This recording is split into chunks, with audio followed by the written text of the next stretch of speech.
Ay,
Merci beaucoup. Merci beaucoup. am les départements waaye nag dafa am les villes yi nag ñoom juróom la ñu ci Sénégal muy Dakar Pikine Guédiawaye Rufisque ak Thiès ñun ville lañu ville ay communes ñoo ko composé moo tax il faut ñu comprendre lan mooy ville dafa nekk institution territoriale boo xamante ni dafay mutualiser ay communes yoo xam ne ñoo bokk aire géographique ñoo bokk ci territoire bi ñu nekk ville bi nag ñëw nag pour mutualiser seen compétence parce que ñu bàyyee benn commune rek muy def lu ko neex liggéey bi du dox wala population yi li ñu bëgg comme résultat comme prestation duñ ko am moo tax ñu leen di boole dans le cadre d'une ville de Rufisque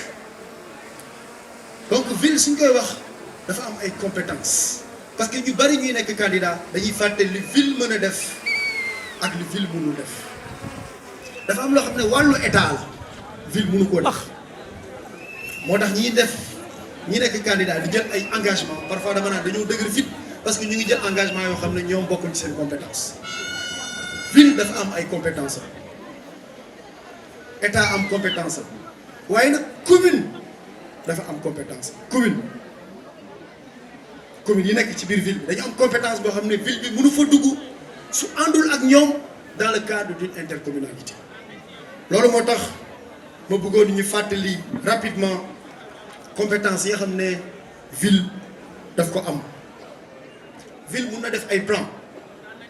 plans d'occupation des sols d'aménagement de lotissement d'équipement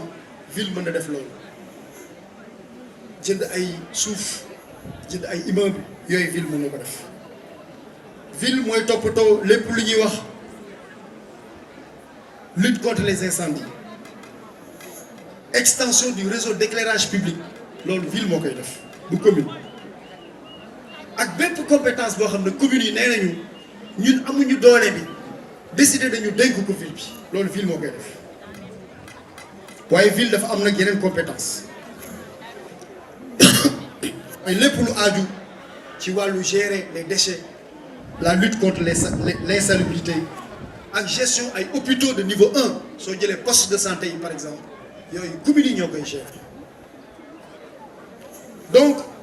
dafa am ay schéma directeur ay plan yoo xamante ni ville rek moo ko mën def commune mënu ko def waaye dafa am lu am solo mooy ville mën na lëkkaloo ak état moo tax man toujours damay wax nañu fal ci ville bi koo xam ne jege na état wala nekk na ci état wala déggoo na ak état très important parce que dañ ne la mise en œuvre du contrat plan avec l'état pour la réalisation de projets de développement mooy lépp loo xamante ne dafa aaju ci wàllu développement wu ville bi mën na ci déggoo ak état ñu def ay contrat plan suñu programme bi nag dafa am loo xam ne moo koy lal li koy lal moom la tubaab di wax principe dinañ ko retrouver ci programme bi yëpp mais loolu dafa am solo parce que loolu mooy expliquer après li nga xamante ni mooy ñëw bi ci jiitu mooy lu ñu bëgg liggéey tëggee lu ñu bëgg ngeen woteel nañ leen nag wax dëgg bu ñu diggee loo xam ne mënuñu ko nañ wax loo xamante ni mën nañ ko atteindre nañ ko te mën nañ ko évaluer maa ngi ñaan ñu nekk foofu ci ginnaaw maa ngi ñaan ñu nekk ci ginnaaw ñu déglu s'il vous plaît pour quelques minutes. Deuxième principe bi nga xamante ni mooy ñëw mooy ville de Rufisque jàpp naa ne li ñu bëgg a def yépp li ñu war a def yépp pour suqali suñu dëkk defaraat Tëngéej tabax Tëngéej bu bees problème yu bari ñuy jàkkoonteel jeex wala wàññeeku bu baax dama gëm ne dëkk bi rek mënu koo def moo tax c'est le principe de la gouvernance partenariale de la ville avec l'État. Encore une fois damay ñëw toujours ci loolu État les communes qui sont constitutives de la ville fii ñett yi la est ouest nord la coopération internationale mais attention man su may wax coopération internationale waxuma ay jumelage rek dama bëgg Tëngéej ay projets yoo xam ne dañ ko war a def léegi ñuy indi ay banque commerciale nationale ak internationale ñu ñuy financer ñu leen di fay di liggéey suñu dëkk mais tamit partenariat avec ay citoyens yoo xam ne ils sont regroupés dans les organisations communautaires de base parce que Tëngéej dinaa ci ñëwaat tout à l'heure bi ma wëree quartier yi waxtaan ak nit ñi dama gis ne ay localités yu bari da ngay gis ay organisations yoo xamante ni am na ay problèmes yoo xam ne ñu ngi koy jël en charge bari nañu waaye dama ci bëgg a ràññee rek les conseils de quartier beneen principe bi mooy le principe de la programmation dans le temps et la progressivité de la prise en charge des problèmes de la ville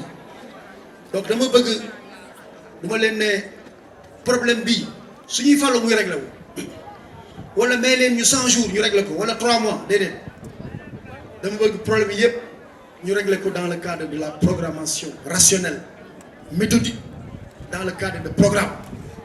dinaa ci ñëwaat c'est le cas de l'assainissement soo amee problème bu mel ne assainissement bu am solo jéggi dayoo am problème wax ne da nga koy régler en 3 mois ay caaxaan la foofu da ngay def un plan ñu koy réaliser méthodiquement nit ñi di gis résultat yi ba liggéey bi di daj beneen bi mooy problème boo xam ne nag dafa poser problème rek dafa sérieux dañ koy aménager benn programme d'assainissement même ma joxe benn exemple lu mel ni marché bi fi mu nekk nii marché Tëngéej dañ ko war régler problème bi Tëngéej yëpp marché la waaye loolu depuis bientôt 10 ans 15 ans 20 ans la soo ñëwee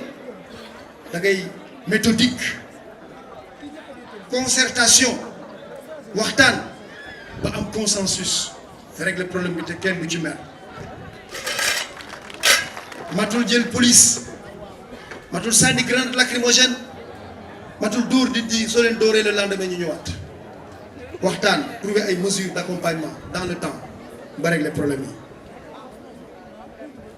beneen bi mooy le principe de la valorisation et de l'accompagnement des initiatives communautaires par la contractualisation de la mise en œuvre de certaines politiques publiques dama gis ne ay quartiers yu bari Tëngéej soo fa demee nit ñu bari xaaruñu état xaaruñu ville bi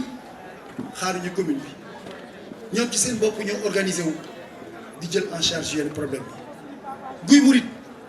dama gis xale yi dañuy futteeku di defar seeni canaux di cotiser 200 1000 francs di defar seeni canalisation ñu mel noonu suñu defee yu mel noonu soo ñëwee waroon wax ne jóge leen fii li ngeen di def dara baaxu ci yéen da nga leen di accompagner encadrer leen jàpp leen ci soo jëlee tey Tëngéej da ngay gis ay jeunes yu organiser pavage jokkul sans sable di cotiser 10 000 francs 20 000 francs commencer ay initiative soo ñëwee da ngay accompagner initiative yi bul ñëw écarter leen ne leen li ngeen def dara baaxu ji léegi sax man ay entreprise laay jël ñoo koy liggéey yéen dellu leen fële ku ma fi gis sax jàpp la yóbbu police déedéet da nga leen di accompagner dugal technicité ci li ñuy def encourager leen loolu tam principe la boo xamante ni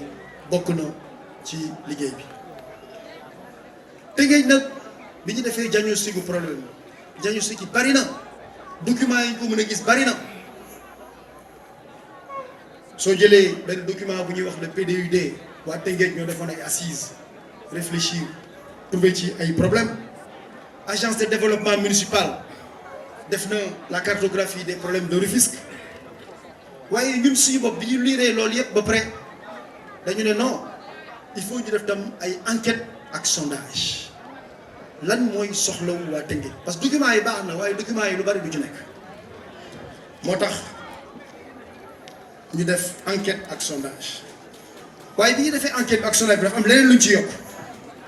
dañu ne nag dañuy dem ñun ci suñu bopp dajeeg nit ñi ci quartier yi dajeeg mbokk yi dëkkandoo yi am di jàmm yi def li ñuy wax un dialogue itinérant mooy xool seeni problème ñu expliquer ñu ko te gis nga soo demee ba jege ba wax nit ñi di nga gis problème yoo xam ne nekkul ci benn document wala ni ñu ko waxee ci document bi leerul mun nañu joxe exemple yu bari benn rek laa ciy joxe bi ma doon lire document yi dama doon dégg ñi ni Tëngéej dañoo am problème assainissement document yi dañ ciy bind ne problème assainissement eaux usées yi la eaux usées yi pour tuur ko les eaux ménagères beneen bi mooy su tawee day am inondation loolu lañ jàpp mais bi ma demee dugg ay kër toog waxtaan saafonte jàmm sante yàgg fa gis naa beneen problème ci assainissement bu gën a grave mooy kër yu bari ci quartier yi dañuy mbal ndox bi day génn da ngay defar sa kër ba mu rafet nga am carrelage toog ndox bi di génn loolu du forcément eau pluviale du forcément eau usée beneen problème la boo xamante ni dafa laaj moom tam saafara yu bari nag yu mel noonu soo ko bëggee xam da ngay dem ci nit ñi da ngay dem jege population yi da ngay dëkk ci quartier bi sooy dégg yenn saa yi ñu koy wax doo xam mais soo ko vivre man damay yeewu yenn saa yi di génn taseeg jigéen mu ñëw ba sama buntu kër tuur fa ndox bu njëkk ba dama doon wax non c'est pas normal mais léegi dama comprendre lu tax ma comprendre dama ne moom suñ ko defaloon fu muy tuur du tuur fii mais loolu nag pour nga xam ko nag il faut nga vivre réalité yi donc diagnostic bi biñ ko defee lire ay documents dëkk ci dëkk bi wax ak waa dëkk bi saafonteeg waa dëkk bi gis nañu nag ne am na ay problème niñ koy chargé problème yi bari na dañ ciy jël rek li ëpp solo Tëngéej koo waxtaanal wala ñu ci bari soo leen nee lan mooy problème mu Tëngéej ñu ne la assainissement soo leen waxee suñu réglé problème mu assainissement bi nag yéen lan mooy nekk seen problème ñu ne na xale yi am liggéey emploi soo nee beneen ñu ne la voirie éclairage des voies et des espaces publics soo nee beneen ñu ne la sécurité fii su guddee xale boo yónni mu bañ ndax day ragal jigéen ñi nga xam ne dañu war a yeewu 4 heures 5 heures du matin liggéey tant que leerul dañuy ragal ndax mun nañ leen song soo demee Daaru Rahman mun nañ leen song soo demee Jorga Chérif mun nañ leen song Jorga Montagne mun nañ leen song Guy Murit mun nañ leen song même biir Arafat bi ma dëkk am na ay quartiers yoo xam ne lëndëm na lëndëm boo xam ne kenn ñemewu faa dox muy tardeel sa liggéey soo demee koy bëri sant yàlla doo ñemee génn soo paree ñu ne la nag jigéen ñi tamit bëgg nañu nag ku leen jàppale ndax ay jàmbaar lañu waaye amuñu ay moyens après ñu ne la bëgg nañu tamit wàllu wér-gu-yaram am nañ ci problème ndax yenn saa yi nga faju doo am loo fajoo wala nga faju ba xaalis bi jeex waaye tamit ñu bari dañ lay wax ne waa ñun mairie bi xaalis bi moom fu muy dugg luñ ciy def mooy préoccupation sur la gestion des finances locales ñu bari bëggoon nañu xam du ñu ñëw nag xeex du ñu ñëw xuloo waaye nag ku leen leeraloon dina baax donc loolu nekk na problème yooyu yëpp nag soo ko regroupé da ngay gis daf lay def ñetti axe benn bi mooy services sociaux de base et cadre de vie lépp loo xam ne dafa aaju ci environnement bi ñuy vivre beneen bi mooy finance locale yi nan la ñuy def ba mu gën a profité dëkk bi beneen bi mooy suqali économie Tëngéej parce que nag wax ji ambition su dëkk bi amul économie bu dox liggéey du yomb dund bi du yomb Tëngéej bu njëkk ba damay faral di wax ne Guédiawaye est la banlieue de Dakar. Pikine est la banlieue de Dakar. Rufisque n'est pas la banlieue de Dakar. Rufisque c'est une ville commune avant Dakar.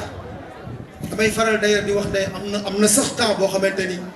c'est Dakar qui était la banlieue de Rufisque parce que nit ñi dañoo ñëw liggéey si Tëngéej après ñu ñibbi Dakar boobu nag c'est parce que le port arachidier était là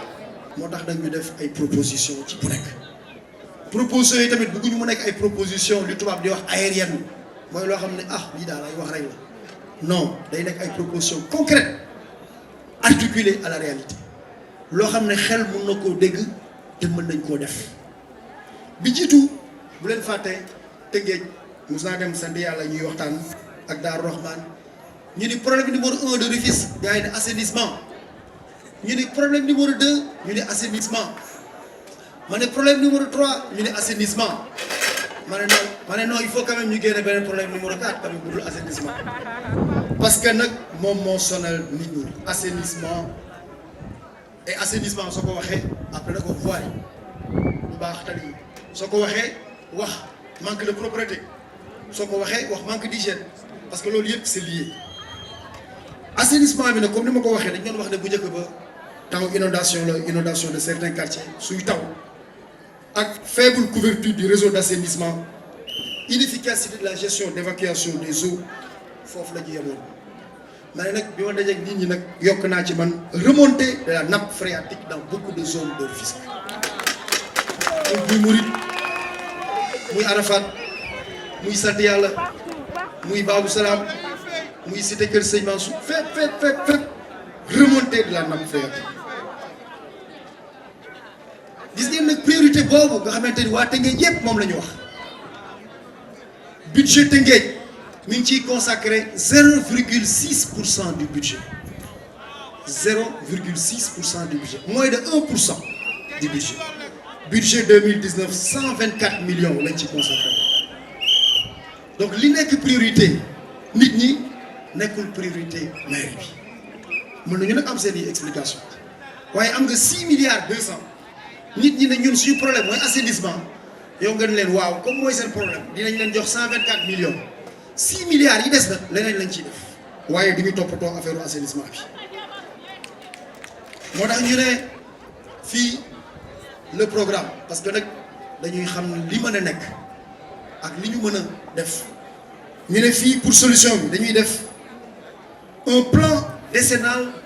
d'assainissement de la ville de Rufisque su ñu waxee plan décennal mooy 10 ans 2022 2032 su ñu waxee 10 ans nag mën nañu foog ne 10 ans bari na de maire bi ñu faloon 2009 su amoon vision bi 2019 affaire yi jeex na kii ñu faloon 2014 su amoon vision bi 2024 affaire bi jeex na parce que 10 ans day gaaw ñun ñëpp incha allah dans 10 ans yàlla nañu may fan gudd ñun ñëpp on va se retrouver ici te dañ gis ne 10 ans dafa gaaw donc on va mettre un plan décennal d'assainissement boo xam ne nag ki koy njëkk a financer nag mooy ville bi attention parce que mënoo ne dama bëgg a plan mais je compte sur l'état déedéet da nga naan man maa am sama plan je mets temps état bi ne la comme góorgóorlu nga ci mooy li ma doon wax sànq ci principe bi yéen la ci accompagner dëgg la sax naam ñun ñoo ko war a def waaye nag bu Tëngéej rek ñun la ñu war a assainir y a un programme d'assainissement de toutes les villes grandes villes du Sénégal c'est 10 villes état bi du Tëngéej rek lay toppatoo waaye su waa Tëngéej wane fayda wane seen plan def ci dara ñu accompagner leen na ñeneen ñi def leen comme Tëngéej dañ koy financer par la ville financer ko par l'État communes yi sax dans le cadre de l'intercommunalité mun nañ ci dugal li nga xam ne am nañ ko parce que am na ay communes nag yu ciy góorgóorlu benn nag laa ci xam muy Maam Omar Maana mi ciy góorgóorlu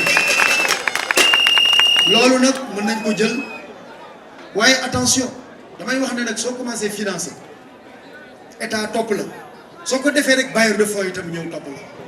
parce que gars yi bala nga leen naan jàppale ma da nga leen naan lii laa am soo nee lii laa am rek ñu jàppale la damaa soxla 10 milliards waaye am naa 5 ñu ne la mën nañ laa jàppale moo tax foofu proposition bi c'est un plan décennal d'assainissement waaye attention du ñu ne foofu la ñuy yem déedéet comme plan d'assainissement bi progressivement lañ koy réaliser quartier après quartier quartier après quartier chaque année ñu évaluer quartier yi ba mu des yeneen quartier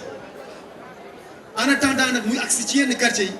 dañuy def ay aménagements artisanaux d'assainissement ba nga xamante ne jigéen ñi suñu toggee ba pare suñuy jël ndox bi di ko tuuri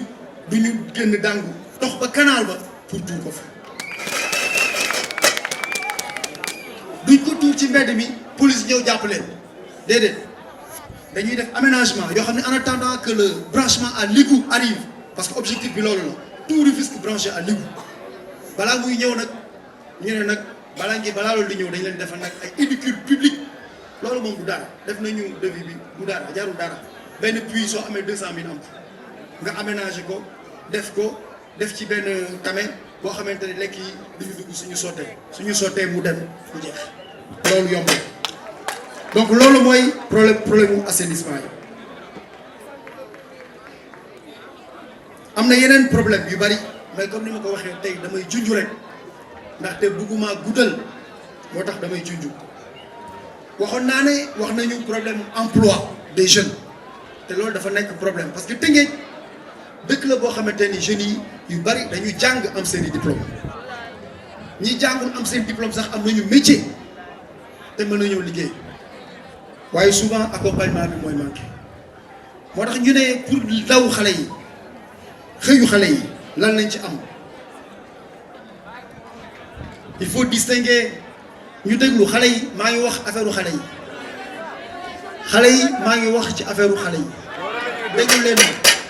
su leen neexee su ma passé affaire xale yi ngeen continuer waxtaan mais déglu leen pour xale yi dama ne pour l'emploi des jeunes dañuy distinguer emploi salarié ak emploi non salarié emploi salarié mooy ngay liggéey ñu jox la sa salaire nga am salaire waaye am na xale yoo xam ne bëgguñu salaire ñoom am nañu benn expertise ak compétence xarañ boo xamante ne mën nañu liggéey seen liggéey am seen auto emploi di gérer seen bopp pour emploi salarié dafa am aujourd'hui ay possibilités yu bari yu am au niveau de l'État du Sénégal. Heureusement qu'on a le ministre du Travail Samba Sy ici dans le cadre du ministère du Travail, ministère de l'Emploi, de la formation professionnelle yu bari yoo xamante ni président Macky Sall daf ko jagleel xale yi mais xale yi amuñu information yi loolu moo tax li ñuy njëkk a def mooy encadrer xale yi accompagner leen ba nga xamante ni possibilité yooyu am au niveau de l'État dinañ ci mën a capter suñu demee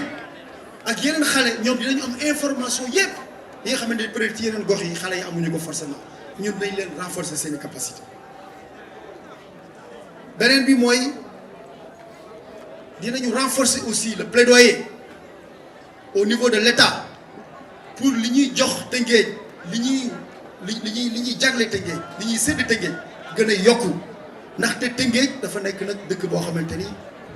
dafa nekk dëkk bu mag munoo jox Tëngéej loo xamante ni moom ngay jox beneen dëkk bu ndaw munoo tolloole gis naa ci statistique yi ñu Tëngéej 220 000 habitants moi je conteste pour moi c'est pas 220 000 habitants c'est des sources officielles mais pour moi c'est minimum 500 000 habitants lu tax ma koy wax on a presque 130 000 électeurs 45 000 à l'est 45 000 au nord 30 000 à l'ouest soo amee 130 000 électeurs munoo def 220 000 habitants c'est pas possible parce que population bi c'est une population jeune moom gëm naa ne dëkk bu mag lañu dëkk la boo xam ne population bi dafa am solo dañu war a defal ay part spéciale ci loo xam ne dañ koy séddale dinañu accompagner donc les jeunes pour postuler au programme de l'État waaye dañu def tamit les contrats de soutien à l'embauche au premier emploi parce que dafa am loo xamante ni président Macky Sall daf ko def muy la convention état employeur parce que dafa gis ne xale yu bari suñu ut liggéey dañ leen di wax expérience professionnelle de 2 ans exigée yenn saa yi du ñu am expérience professionnelle bi pourtant am nañu diplôme bi ñu ne nag ñun dañuy def ba nga xamante ni xale yi dañu mën a bénéficier ci loolu nga xam ne état bi moo ko def waaye li état bi def dañ koy def Tëngéej dañuy def convention ville employeur convention ville entreprise établie sur le département de Rufisque parce que am na ay entreprises yoo xam ne ci département Tëngéej lañ nekk te bari na malgré la désindustrialisation am na dinañu waxtaan ak ñoom signer convention ville employeur mu am loo xam ne ville bi moo koy versé am loo xam ne ñoo koy versé ba nga xam ne xale yi dañu am au moins suñu paree benn contrat 2 ans ndaxte liggéey li ci gën a jafe mooy am liggéey bi jiitu soo xasee ba am premier liggéey pour am liggéey dina yomb mais soo amagul expérience du yomb loolu moo tax loolu dinañ ko def waaye tamit dinañu utiliser jeunes yi dans tout ce qui concerne le cadre de vie, l'enlèvement des ordures, l'entretien des espaces verts, la sécurité. On va créer des emplois jeunes pour la vie. Objectif, chaque année, nous avons 1000 emplois. Qui 5 ans, nous avons 5000 emplois pour les jeunes. À côté de ces emplois-là, nous avons un auto-emploi. Auto-emploi, concerne les jeunes qui ont ce métier de propre activité. Mais concerne les gens qui ont solo nak ci man moy jigen ñi nak ndaxte jigen ñi dañu mëna liggéey. Je me rappelle maa ngi fàttaliku bi ñuy def financement jigen ñi amna jigen ñoo xamne dañ leen doon utal 300 000 financement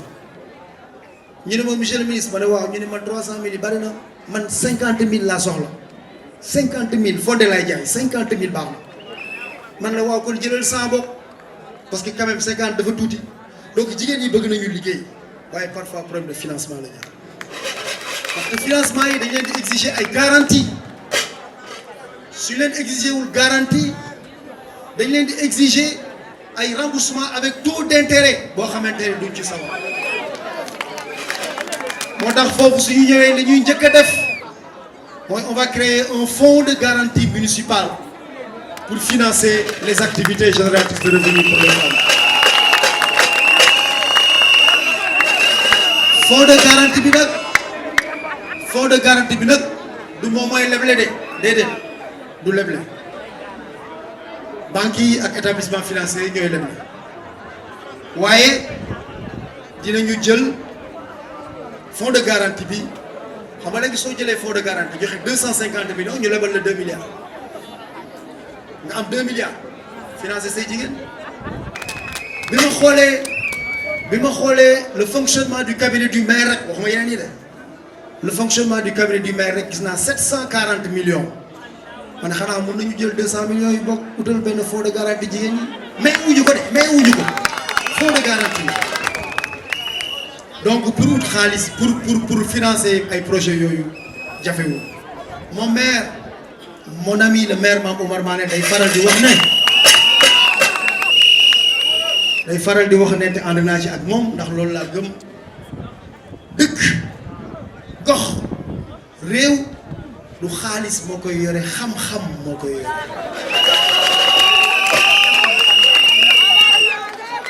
waaye nag monsieur le maire Mame Oumar Mané dama la ci yokkal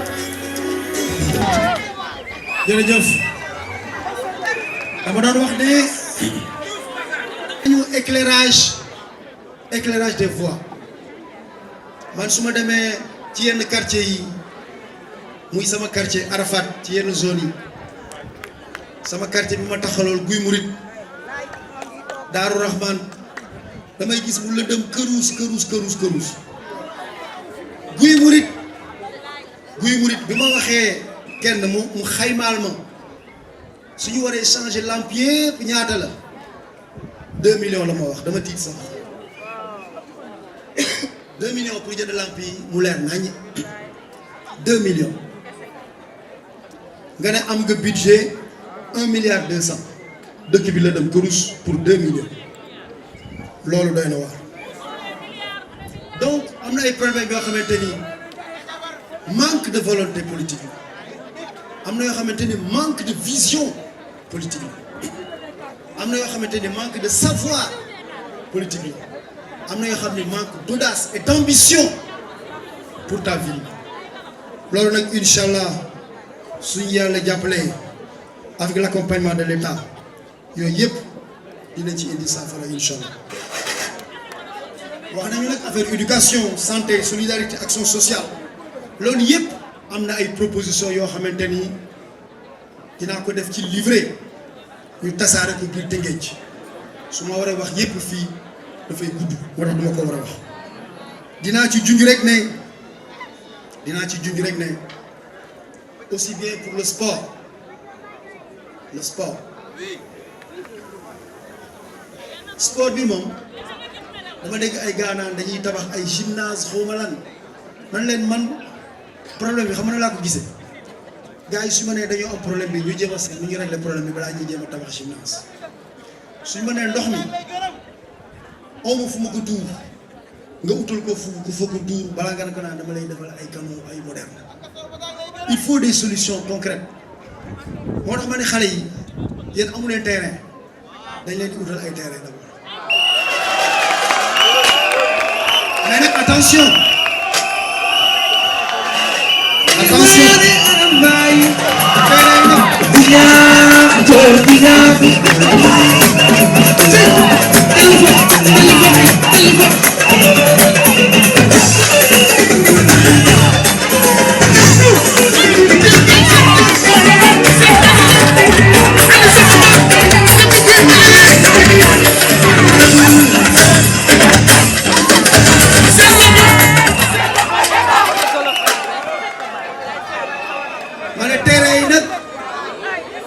suñu utee nag terrain yi dañ koy aménager plus dañ koy affecter plusieurs ASC ñu koy bokk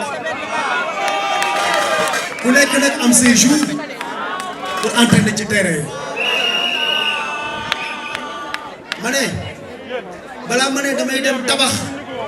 un stade omnisport de xawma ñaata milliards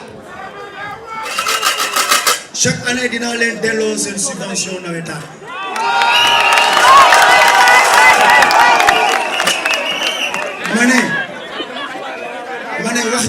ma ne wax ji loolu la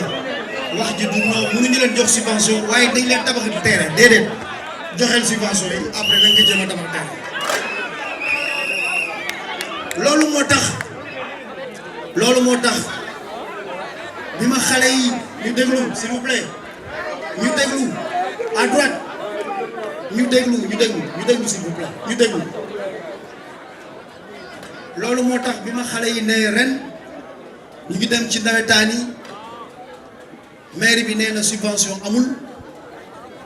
ma ne leen mais mairie de la ville am na kañ rubrique subvention aux ASC ñu di joxuñu ñu ma ne leen yéen ñëpp dinaa leen jox ku nekk 200 000 francs à chaque ASC et à chaque comité de supporters.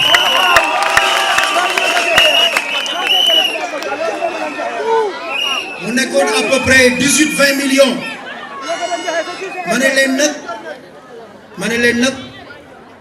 su ma nekkoon maire nag du ma leen jox sama 20 millions yi yéen seen 20 millions laa leen di jox ndax yéen a ko moom waaye comme ñi leen war a joxuñu leen bàyyil rek ginnaaw yàlla ñu góorgóorlu rek man nag ma jox leen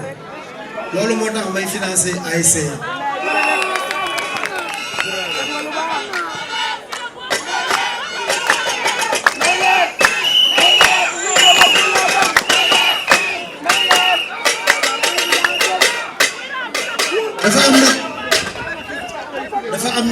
dafa am nag loo xamante ni dañ koo soxla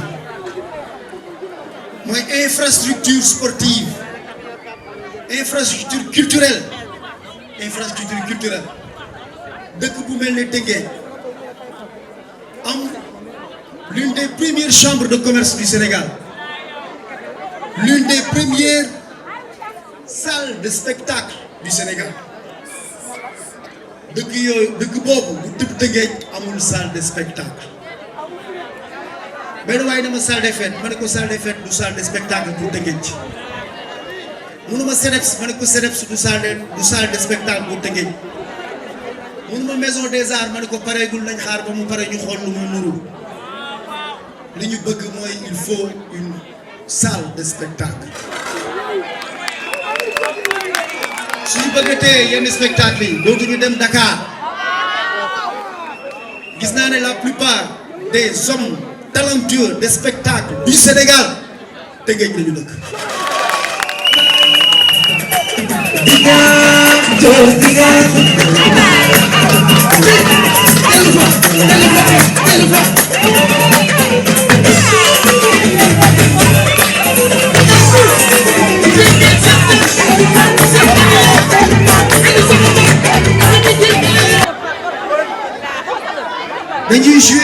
dañuy jouer ci téléfilm yi déglu leen s'il vous plaît on écoute les gars on écoute je vais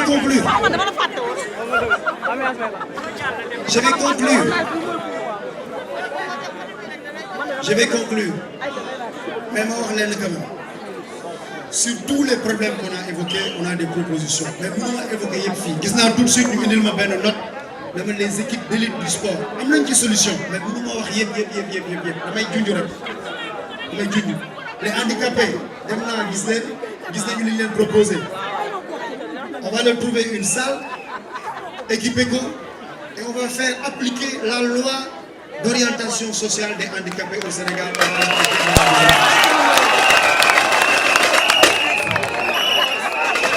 Parce que loi bi dañ ko def mais application rek moo des kooku nag l'État est chargé de l'application des lois les collectivités territoriales sont chargées de l'application des lois fii Tëngéej on va l'appliquer pour les handicapés ay sport de haute compétition bi on a des solutions muy Tëngéej FC AGEL Saltigué yooyu yëpp am nañ ci ay mesures keroog dama tase ak ay artistes Tëngéej ñu toog di waxtaan ma gis ne téléfilm yi ñuy joué Sénégal 80% des artistes ñu ngi dëkk Tëngéej mais doo leen xam film bi ñu ngi koy joué biir Tëngéej loolu moo doon projet bi ñuy jàppoon léegi nag lu bari des na waaye li ci duuf yëpp xajul ci waaye sur toutes les questions yi xamante ne moo nekk priorité pour waa Tëngéej dañ ci am ay vision yu claire dinaa ci laal rek benn boo xam ne nag am na solo pour man dafa am benn boo xam ne dafa am solo pour man mooy wér-gu-yaram ndax wér-gu-yaram soo koy wax ñaari fànn la c'est l'offre et la demande Tëngéej nag offre bi mooy le plateau technique hospitalier qui existe dafa faible munoo am dëkk bu toll comme Tëngéej day ni Tëngéej te munoo fi am hôpital de niveau 3 donc dañuy tabax hôpital su ma ko waxee nag ñu ne ma mais noo koy tabaxee ma ne leen encore une fois du ma ci dugal sama dërëm ci mairie bi wala liñ ciy dugal du bari parce que dañ koy def partenariat public privé à paiement privé ay privé ñoo koy réaliser ñuy rémunérer wu sur les bénéfices de l'hôpital suñu demee ba jël seen bénéfice delloo ñu nag suñu hôpital mécanisme boobu nag bi ma doon wax dañ ci ànd ak état bi ànd ceeg banque commerciale internationale yi ak banque nationale yi mécanisme boobu nag ci la ñuy defee hôpitaux yi ci la ñuy defee salle de spectacle yi ci la ñuy defee industrie culturelle yi ci la ñuy defee stade waaye nag dafa am lu am solo bu njëkk ba soo ñëwee Tëngéej soo jógee Sénégal bu njëkk ba di dugg Tëngéej lii la doon njëkk a neex soo jógee Kaolack Ndar sax Louga wala feneen Kédougou Tamba soo ñëwee ba jub si Tëngéej péex mi moo la doon xamante ni dugg nga nag ci beneen dimension au Sénégal la dimension rufisquoise mais soo ñëwee nag ba traversé Tëngéej lan moo la doon impressionné mooy le boulevard Maurice Guèye c'était le plus beau boulevard du Sénégal am ay xay leneen lu la doon impressionné te loolu nag urgence la te dinañ ko def mooy nag soo xooloon nii rek à droite da ngay gis xale yi Tëngéej ñii di jouer basket ñii di jouer handball sol ay équipement yu rafet ak ay dàll nga ne ñii ñoo civilisé waay moo tax ñu bëgg a réhabiliter le jardin public de Rufisque defaraat un terrain basket ultra moderne un terrain de handball mais def ko aussi un espace jeune avec connexion permanente à l'internet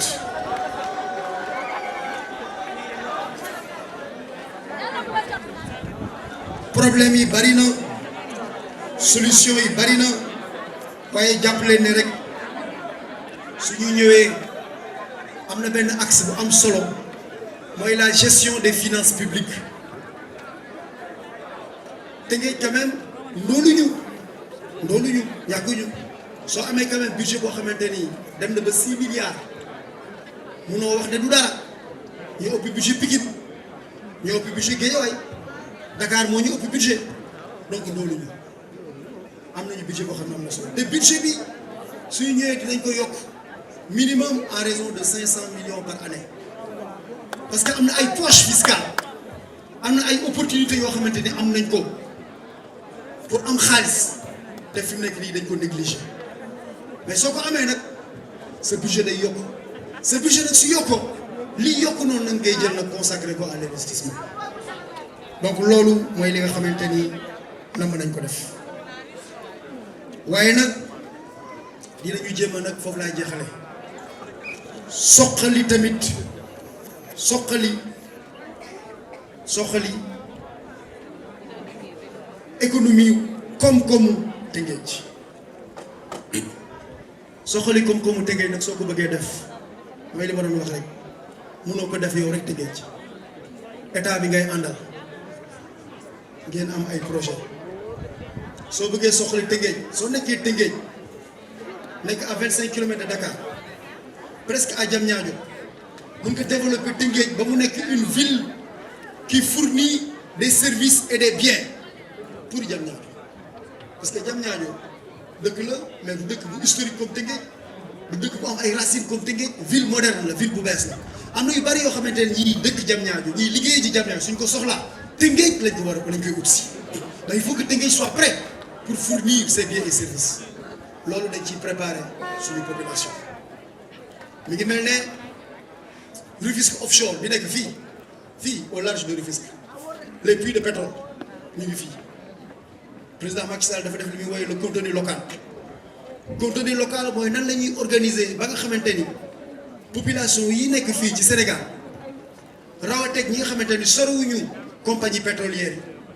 yi ñu mun leen organiser ba nga xamante ni day am ay services des biens et services yoo xam ne ñoom rek ñoo koy mën a fournir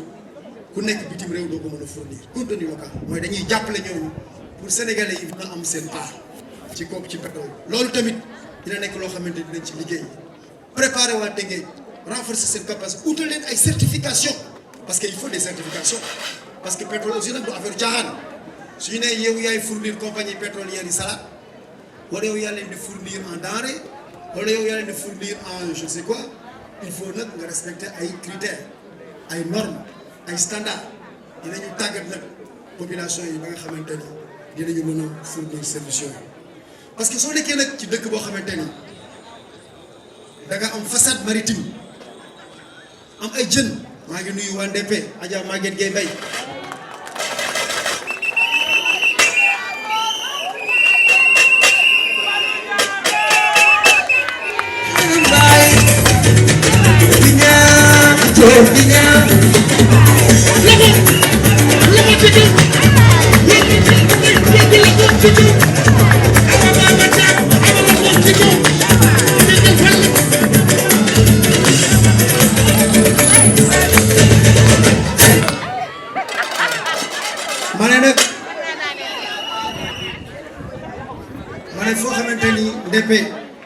Ndépé par exemple Ndépé comme Ndépé la toog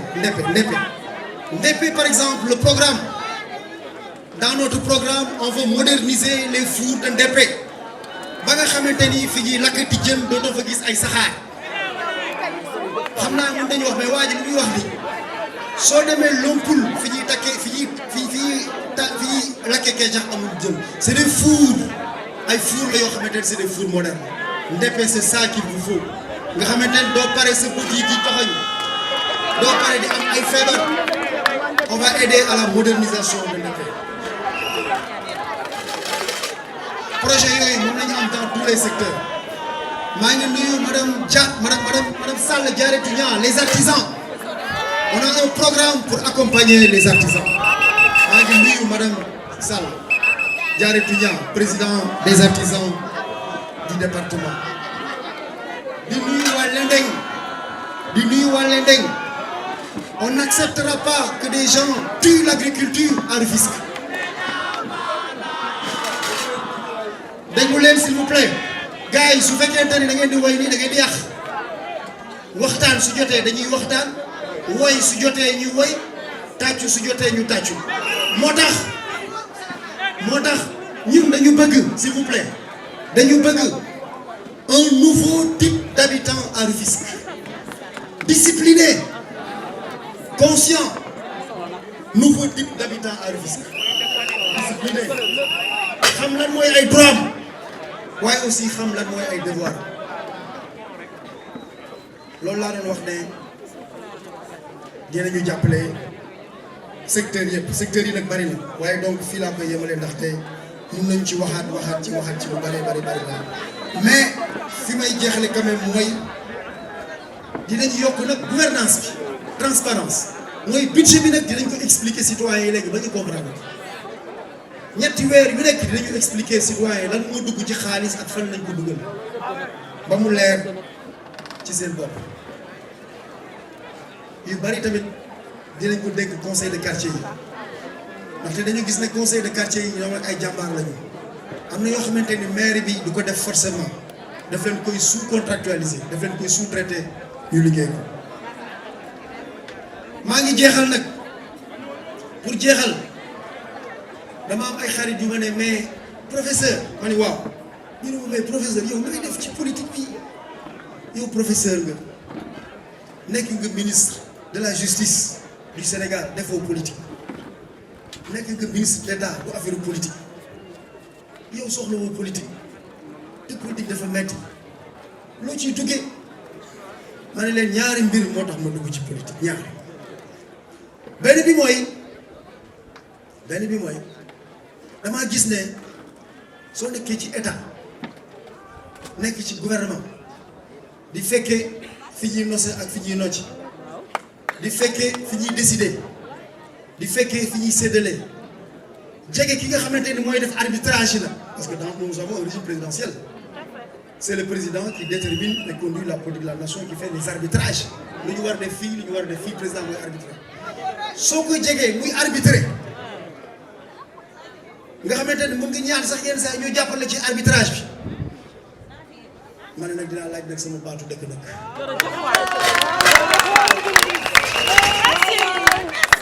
su ma laajee baatu dëkk bi dinaa xam nag soxla su dëkk bi dinaa mën nag taxaw pour dëkk bi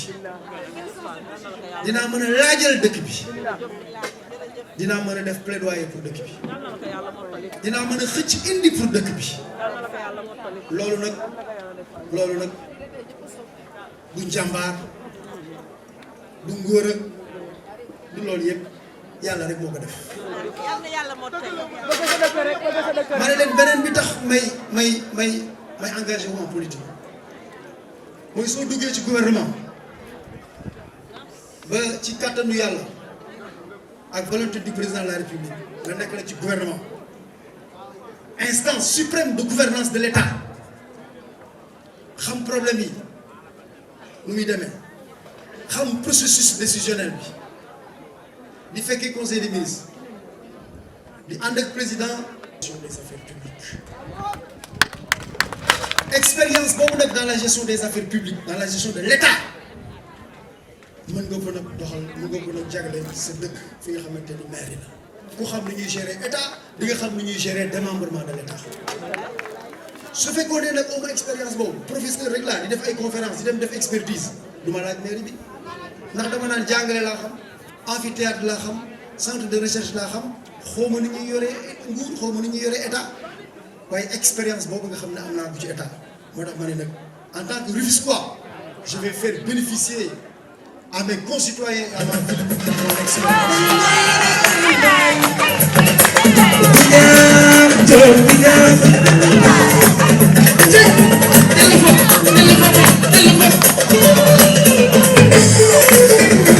2022